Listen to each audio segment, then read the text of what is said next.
Hello guys, myself Rishi Jain. I hope all of you doing very well. Now students, in continuity with the previous lecture related to the important questions of the current electricity, we have the next problem related to the current electricity is this. But students ये है कि जैसा कि मैंने आपको पहले भी बताया था this all questions are very very important from examination point of view. तो प्लीज आपने हर एक क्वेश्चन को बहुत अच्छे से और इसकी रिटर्न प्रैक्टिस भी करनी है because these things are very very important from examination point of view. Clear? तो हमारे पास क्वेश्चन क्या है next, a wire of uniform cross section and length L has a resistance of 16 ohm. मतलब क्या है कि आपके पास एक वायर है जिसका यूनिफॉर्म क्रॉस सेक्शन है, सपोज करो वायर है और इसका रेजिस्टेंस आपको गिवन है कितना है 16 ओम है। Clear? It is cut into 4 equal parts. इसको 4 पार्ट्स में डिवाइड कर दिया गया है। Each parts is stretched uniformly to the length L and all the 4 stretched parts are connected in parallel. Calculate the total resistance of the combinations of form. Assume the density of the wire remains same. मतलब आपने करना क्या है कि जैसे suppose करो आपके पास एक वायर है, उसका एक पर्टिकुलर लेंथ है। क्लियर? जैसे मान लो मैंने यहाँ पे ये वायर कंसीडर कर ली और इस वायर का लेंथ आपके पास कितना गिवन है, एल गिवन है, और इसका रेजिस्टेंस वैल्यू कितना गिवन है आपके पास 16 ओम गिवन है। अब आपने क्या करना है, इसको 4 पार्ट्स में डिवाइड करना है। मैंने इसको यहां पे क्या किया, 4 पार्ट्स में डिवाइड किया। जब मैं इसको 4 पार्ट्स में डिवाइड कर रहा हूं कि टोटल का क्या था आपके पास 16 ओम था। 4 पार्ट्स में डिवाइड करोगे तो हर एक पार्ट की लेंथ क्या होगी, L/4 होगी। तो ये होगी इसकी लेंथ। क्लियर? अब क्या होगा, रेजिस्टेंस ईच पार्ट का आपके पास क्या होगा, इसका भी 4 ओम हो जाएगा, इसका भी 4 हो जाएगा, इसका भी 4 हो जाएगा और इसका भी क्या होगा, 4 होगा। क्लियर है ये चीज? अब क्या किया गया है कि ये जो मेरे पास एक पार्ट मैंने लिया जस्ट L/4 लेंथ का, फिर इसको मैंने स्ट्रेच कर दिया टू द लेंथ L। अब होता है क्या स्टूडेंट, अगर आप उसको स्ट्रेच कर देते हो टू द टोटल लेंथ तो आपको पता है कि उसका एरिया क्या होगा, कम होगा, क्योंकि आप स्ट्रेचिंग करेंगे, कटिंग नहीं करेंगे। अगर मान लो आप कट करते हो तो लेंथ कम हो रहा है but area of cross section तो क्या रहेगा, सेम रहेगा। But in the next part उन्होंने बोला है कि इसको स्ट्रेच किया गया है कि ऑल द 4 स्ट्रेच्ड पार्ट्स, मतलब स्ट्रेचिंग अगर होगी तो आपने L/4 का एक पार्ट लिया और उसको आपने क्या कर दिया, स्ट्रेच कर दिया। और स्ट्रेच आपने कितने पार्ट में किया है, L में ही आपने उसको क्या किया है, स्ट्रेच किया है। और ऐसे मैंने क्या है, जैसे इसको L में किया, इसको भी और इसको भी, फिर इनको पैरेलल में ज्वाइन कर दिया गया और आपने इसका क्या फाइंड आउट करना है, total net resistance.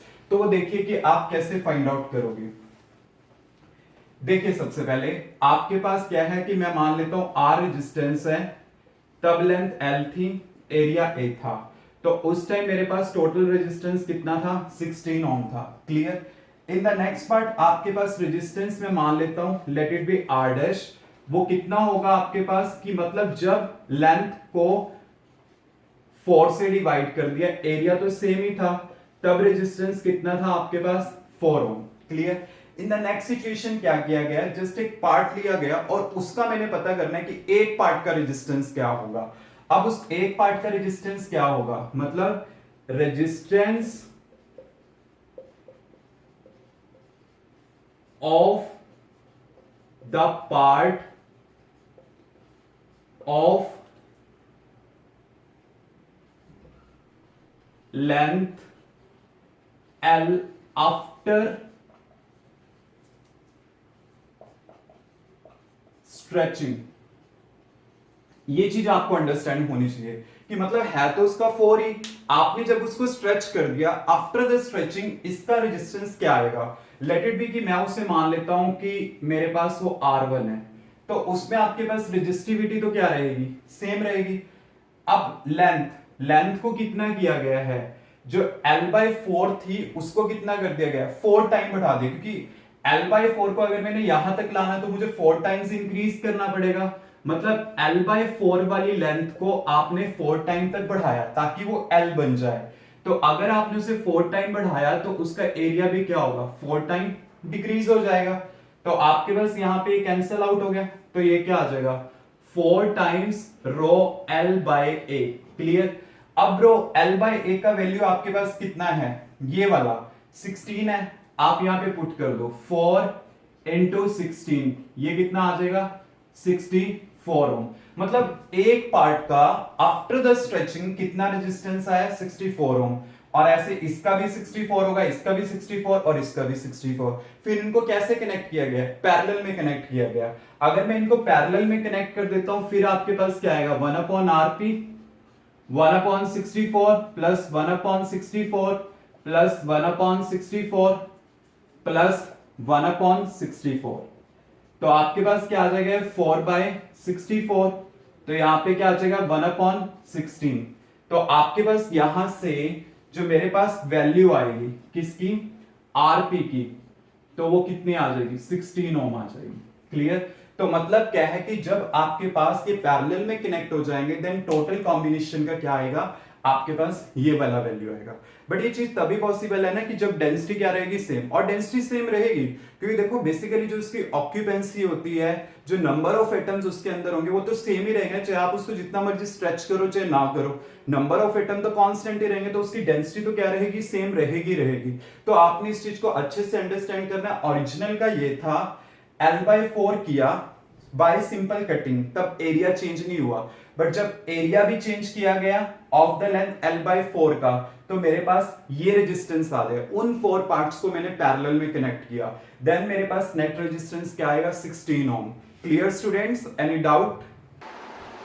Now student next question is if a given wire of resistance R is bent in the form of a circle, then find the value of resistance between two diametrically opposite ends.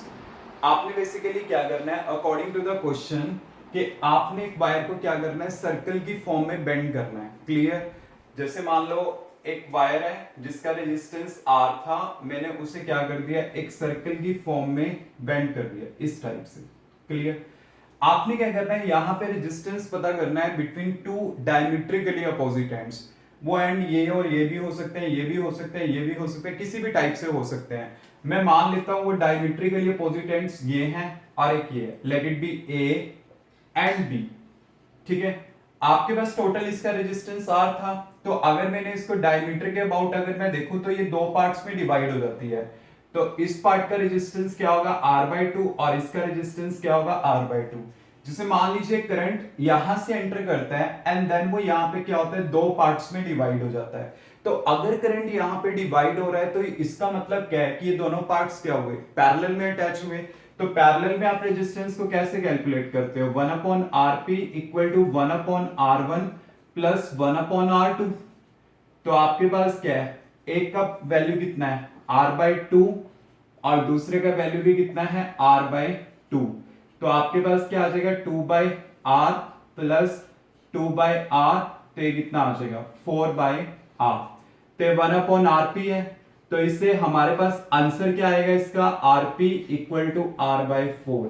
मतलब resistance क्या होता है 4 time reduce हो जाता है। तो आपके पास क्या होगा R/4 क्या होगा इसका आंसर आ जाएगा। लाइक जैसे कई बार ऐसा होता है कि आपको दे दे 4 ओम, तो अगर डायमेट्रिकली अपोजिट एंड्स के बीच में कैलकुलेट करना है तो हमारे पास क्या होगा यहाँ पे 4 पुट कर देंगे, 4/4 क्या होगा आपके पास कितना आ जाएगा 4/4 1 ओम आंसर आ जाएगा। मतलब इट डिपेंड्स से क्वेश्चन आपके पास किस टाइप से दिया गया है। तो क्वेश्चन इजी है बट कई बार हम पेपर में पढ़ते हैं देन हमें टिपिकल लगते हैं, बट है easy, you can easily calculate. तो स्टूडेंट्स जो रिमेनिंग क्वेश्चंस हैं we will discuss in the next video.